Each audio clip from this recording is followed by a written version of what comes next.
नमस्ते दोस्तों, मैं Satish Ahuja, editor legal books and journal. ਅੱਜ एक नਵੇਂ बहुत ही इंपोर्टेंट लीगल पॉइंट को ਤੁਹਾਡੇ ਵਿੱਚ घेन के आया, ਜਿਹੜਾ कि भारत के माननीय सुप्रीम कोर्ट द्वारा हाल ही में काले धन को कंट्रोल करने वास्ते एक फैसला दिता गया। ही जजमेंट के अंदर ये डिसाइड किया गया कि अगर कोई व्यक्ति किसी कोर्ट में कोई सूट फाइल करेंदे और उन्हें ये क्लेम करेंदे कि उन्हें 2 लाख रुपए या उन्हें अधिक राशि कैश अमाउंट दी है, तो कोर्ट जेरी हूँ केस की सुनवाई करेंदी पी है, उनकी इहदे क्या जिम्मेवारी बनती है। ही तरह ही अगर कोई व्यक्ति प्रॉपर्टी दे सेल परचेज के डॉकूमेंट विच ये मैंशन करेंदे कि उन्हें 2 लाख रुपए या उन्होंने अधिक राशि कैश अमाउंट दी, तो रजिस्ट्री करने वाले अधिकारी की क्या जिम्मेदारी बनती है। इहदे ये इशू डिसाइड किए गए। दोस्तों, इनकम टैक्स एक्ट 1961 की धारा 269 ST के अनुसार ₹2 लाख रुपए या उन्होंने अधिक अमाउंट कैश लेन देन करन गैर कानूनी है।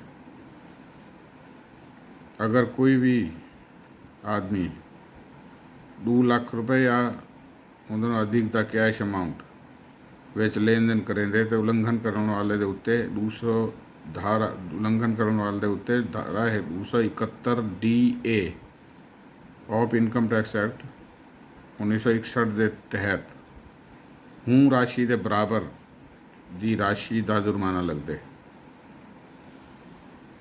दोस्तों, जिमें कि तुम जानते हो सो कि आर्टिकल 141 ऑफ कॉन्स्टिट्यूशन के अनुसार सुप्रीम कोर्ट द्वारा घोषित कानून पूरे भारत की सारी अदालतें उत्ते लागू थी।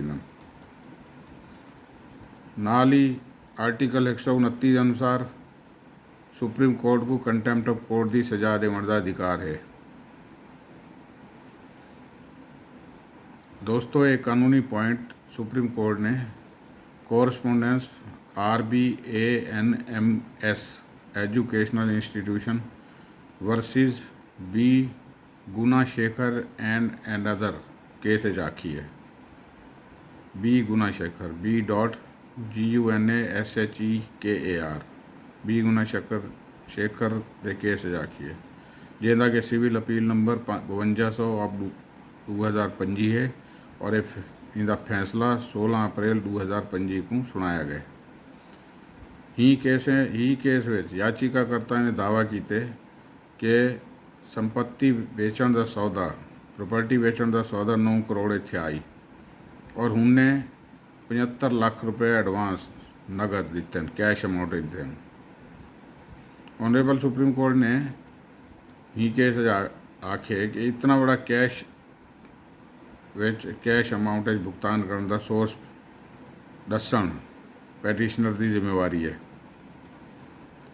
ऑनरेबल सुप्रीम कोर्ट ने ही केस के अंदर डायरेक्शन दिते कि अगर किसी मुकदमे कोई भी व्यक्ति कोर्ट के अंदर अगर ये दावा करे दे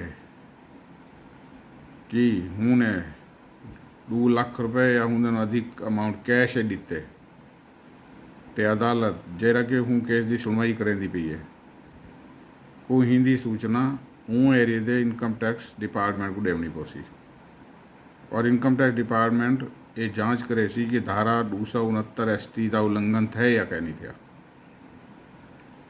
इनकम टैक्स डिपार्टमेंट ये सूचना मिलने के बाद कानून के अनुसार उचित कार्रवाई इनकम टैक्स डिपार्टमेंट को करनी पोसी। इवें ही अगर प्रॉपर्टी परचेज के मामले में भी 2 लाख रुपए या उन्होंने अधिक कैश का नगद भुगतान थे, कैश अमाउंट का भुगतान थे, तो हूँ एरिए के सब रजिस्ट्रार जो कि प्रॉपर्टी के पेपर बनावन के वास्ते ऑथराइज हैं, उही दी सूचना हूँ एरिए दे इनकम टैक्स डिपार्टमेंट को देवनी पोसी और हिंदे बाद इनकम टैक्स डिपार्टमेंट को कानून के अनुसार कार्रवाई करनी पोसी।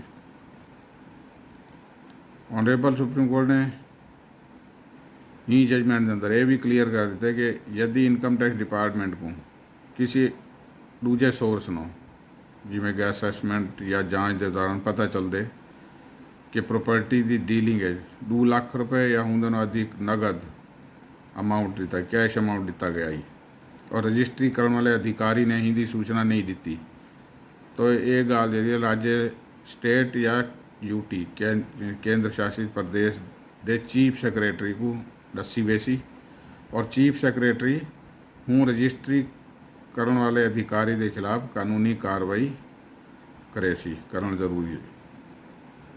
चीफ सेक्रेटरी को हूँ रजिस्ट्री करने वाले अधिकारी के खिलाफ कानूनी कार्रवाई करनी पोसी। दोस्तों अगर तुम यही पॉइंट को और गहराई नाल समझना चाहते हो तो honourable supreme court of India का पूरा जजमेंट पढ़ो। केस का नाम है दोबारा रिपीट कर देना correspondence RBANMS educational institution versus B Guna Shekar B dot Guna GUNASHEKAR and an other civil appeal number 5200 5200 of 2025 और इनका फैसला 16 अप्रैल 2025 को सुनाया गया। धन्यवाद दोस्तों, उम्मीद है तो आपको ये वीडियो पसंद हो सी। मैं कोशिश करे कि जल्द ही एक दूजे महत्वपूर्ण कानूनी पॉइंट होते नवा वीडियो आना। तब तो वास्ते नमस्कार, धन्यवाद।